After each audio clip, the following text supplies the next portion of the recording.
Salam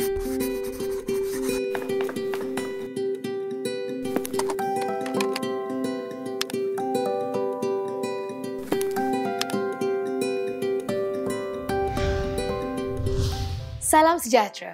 Adakah anda masih ingat bagaimana menulis rumusan bagi sesebuah petikan?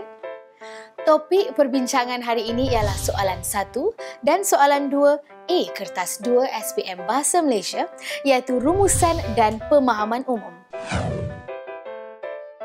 Soalan rumusan mempunyai 2 kata kunci atau tugasan, iaitu isi tersurat dan isi tersirat. 30 markah akan diberikan untuk bahagian rumusan dan 9 markah untuk pemahaman umum. Wah, banyak. Kita kena pastikan yang kita dapat markah yang tinggi untuk bahagian ini. Untuk mendapatkan markah cemerlang, lazimnya kita mesti mengenal pasti sekurang-kurangnya 6 isi tersurat yang terdapat dalam petikan dan memberikan 2 isi tersirat dengan menggunakan ayat sendiri. Rumusan perlu ditulis tidak melebihi 120 patah perkataan. Jangan lebih. Untuk penulisan rumusan yang baik, kita perlu beri perhatian kepada 4 elemen. Pendahuluan, isi tersurat iaitu kata kunci pertama, isi tersirat iaitu kata kunci kedua dan penutupan. Jom kita buat latihan. Latihan 1. Baca petikan di bawah dengan teliti, kemudian tulis satu rumusan tentang punca-punca kemerosotan, pencapaian akademik murid dan peranan ibu bapa untuk mengatasi masalah ini. Panjang rumusan anda hendaklah tidak melebihi 120 patah perkataan. Menurut Kesatuan Perkhidmatan Perguruan Kebangsaan (KPPK) pada tahun 2006, terdapat 2.66% murid sekolah menengah dan 4.87% murid sekolah rendah yang buta huruf. Masalah ini harus ditangani segera agar tidak menular sehingga dapat menggugat perkembangan dan pembangunan modal insan di negara kita. Permasalahan ini sering dikaitkan dengan sikap murid yang tidak berminat untuk belajar. Bagi mereka, pengalaman akan menentukan hala tuju mereka nanti. Akibatnya, komitmen mereka terhadap pelajaran akan terjejas. Kegiatan jenayah dalam kalangan murid turut mempengaruhi permasalahan yang berlaku ini.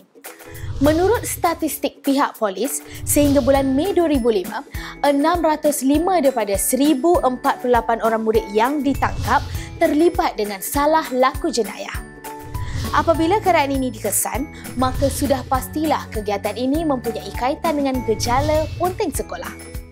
Tanpa hadir ke sekolah, sudah tentulah proses pembelajaran tidak akan berlaku.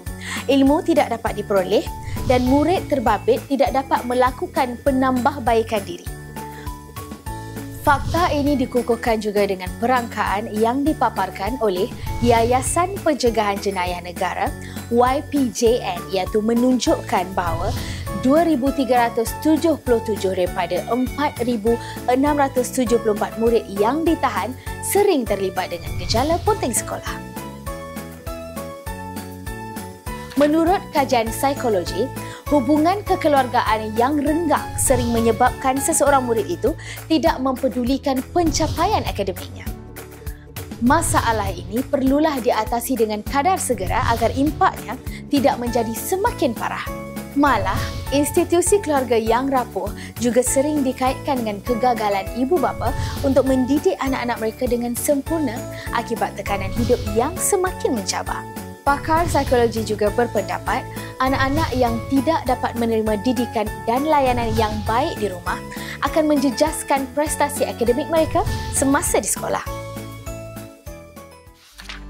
Kes penceraian ibu bapa juga semakin biasa berlaku di negara kita pada masa kini. Menurut statistik Kementerian Pembangunan Wanita, Keluarga dan Masyarakat pada September 2005, 3,793 kes penceraian dalam kalangan bukan Islam telah dicatatkan.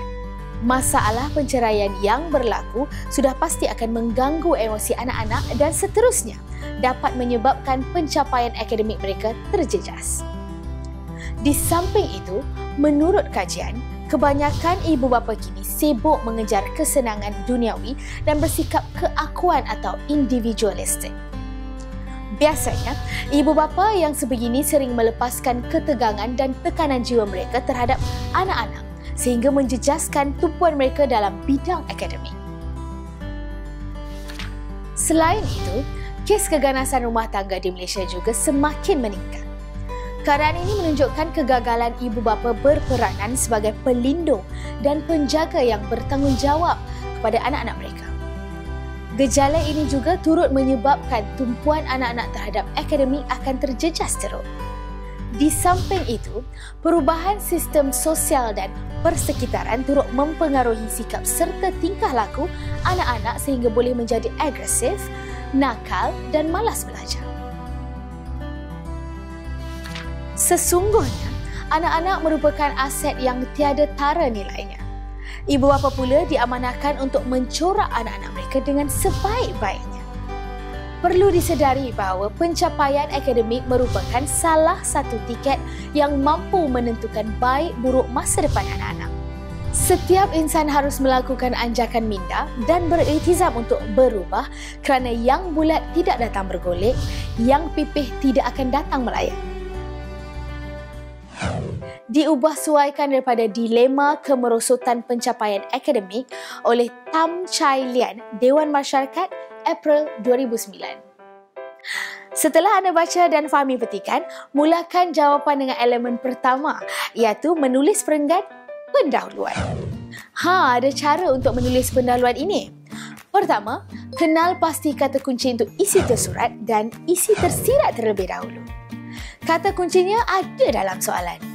Baca petikan di bawah dengan teliti, kemudian tulis satu rumusan tentang punca-punca kemerosotan pencapaian akademik murid dan peranan ibu bapa untuk mengatasi masalah ini. Panjang rumusan anda hendaklah tidak melebihi 120 patah perkataan. Untuk mengenal pasti isi tersurat dan tersirat, baca arahan dalam soalan.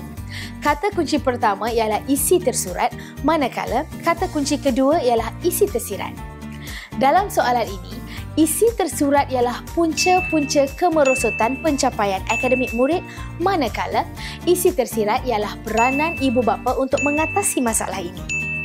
Begitulah caranya kita mencari isi tersurat dan tersirat dalam petikan.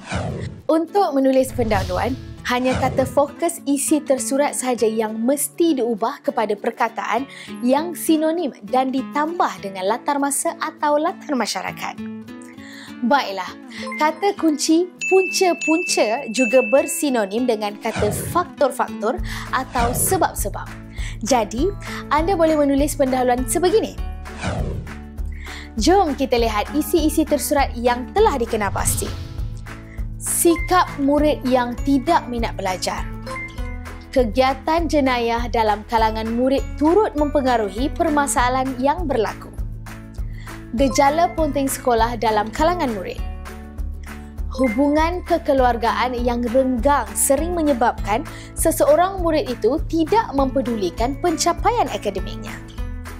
Kegagalan ibu bapa untuk mendidik anak-anak mereka dengan sempurna akibat tekanan hidup yang semakin mencabar.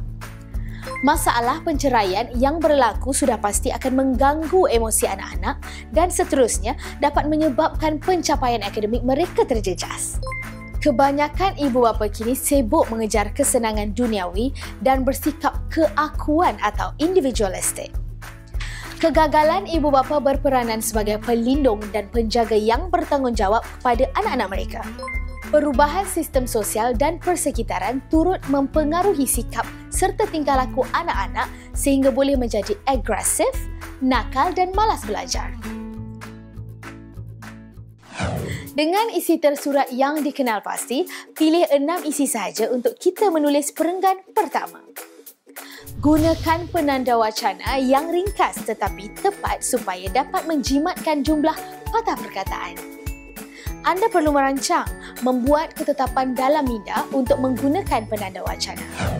Rancangkan penggunaan penanda wacana yang sesuai untuk menulis isi atau menggabungkan isi yang telah dikenal pasti. Hal ini dapat menjimatkan masa untuk berfikir. Contohnya seperti ini. Cadangan, isi 1 dan 2. Dan isi 3 selain itu. Isi 4 seterusnya. Isi 5, di samping itu. Isi 6 juga merupakan. Antara sebab kemerosotan pencapaian akademik ialah sikap murid yang tidak minat untuk belajar dan juga kegiatan jenayah yang berlaku dalam kalangan murid. Selain itu, gejala punting sekolah dalam kalangan murid. Seterusnya, hubungan kekeluargaan yang renggang.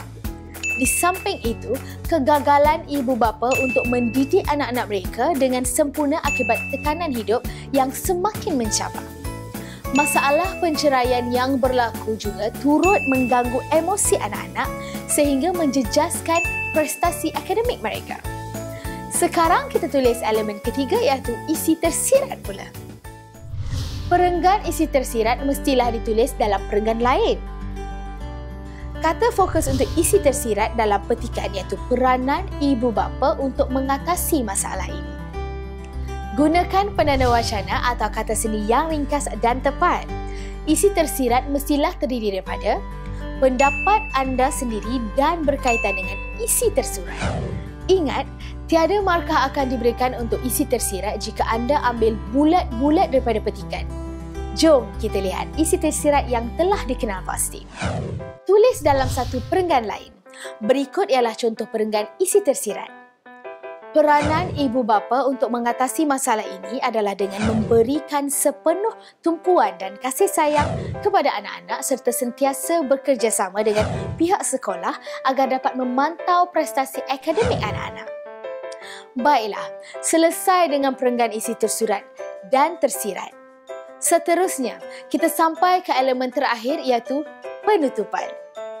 Bahagian penutupan rumusan pula hendaklah dimulakan dengan penanda wacana penutup seperti kesimpulannya, secara tuntasnya, konklusinya. Anda perlu membina frasa yang membawa maksud cadangan dengan menyisipkan kata bantu seperti harus, mesti, wajar. Seterusnya, diikuti dengan perkataan supaya atau agar yang membawa maksud harapan dan akhir sekali anda perlu menulis frasa harapan. Anda faham apa yang cikgu maksudkan? Ini dia. Cuba tengok contoh penutupan ini. Kesimpulannya, ibu bapa haruslah menunaikan tanggungjawab mereka agar prestasi anak-anak dalam bidang akademik akan meningkat. Kita telah menyelesaikan penulisan rumusan. Jom kita lihat rumusan yang lengkap.